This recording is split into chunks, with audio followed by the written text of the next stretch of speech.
সকলকে জানাই শুভ বিজয়া। আর আরশিয়া গ্রিফিনের পেজের তরফ থেকে সবাইয়ের পুজো আশা করব ভালো কেটেছে, আনন্দে কেটেছে। আর আজকে বৃহস্পতিবার, শুভ বিজয়া। তো সকালে ঠাকুরকে একটু মিষ্টি দিয়ে দিলাম। আর বাড়িতে অবশ্যই আজকে আমাদের কিন্তু ঘুগনিটা হয় মানে মটর যেটা হয় আর কি, সিদ্ধ করে যেরকম করে। তা আমি আজকে একটা রেসিপি শেয়ার করছি তোমাদের সঙ্গে। এটা আমাদের ওই ঠাকুরদাদের যে দেশের বাড়ি ছিল সেইখানে তো হিউজ পরিমাণ হতো সেখানে। এটাকে আমরা বলতাম আলু ঘুগনি।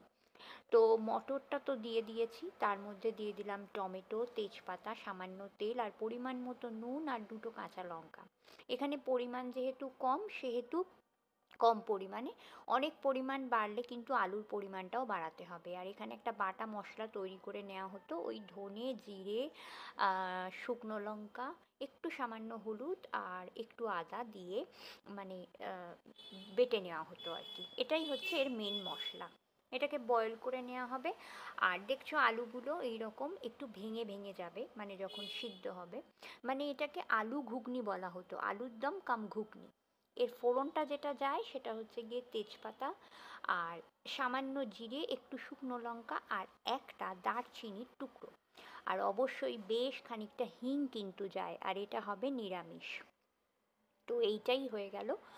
এর মধ্যে দেয়া হবে যেটা, সেটা হচ্ছে আলুগুলো, মানে সিদ্ধ করা যে আলুগুলো সেগুলো তুলে নেওয়া হয়েছে। নিয়ে ভালো করে তেলের মধ্যে ভাজা ভাজা করতে হবে। আর তারপরে যে মশলাটা রেডি করে রাখা হয়েছে, বাটা মশলাটা, সেটা এর মধ্যে দিয়ে দেওয়া হবে। আলুগুলোকে এর মধ্যে ফ্রাই করা হবে, মানে ঠিক আলুর দমের মশলার সঙ্গে যেরকম কষানো হয় ঠিক এরকম।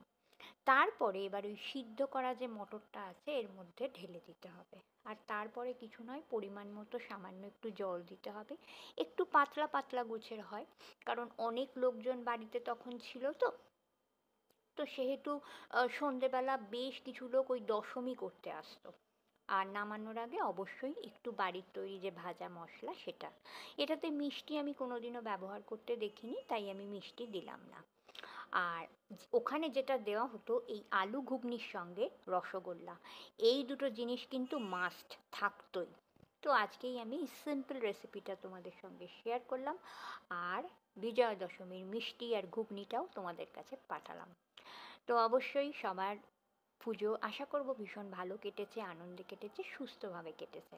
আর দেখতেই পাচ্ছ এই আলুগুলো কিন্তু এরকম গোটা গোটা থাকবে আর সঙ্গে মটর, মানে প্রত্যেকটা খাবার যখন মুখে পড়বে তখন আলুও পড়বে, ঘুগনিও পড়বে। তো চলো, আমার এই আলু ঘুগনির সিম্পল রেসিপিটা তোমাদের সঙ্গে আজকে শেয়ার করলাম। টাটা।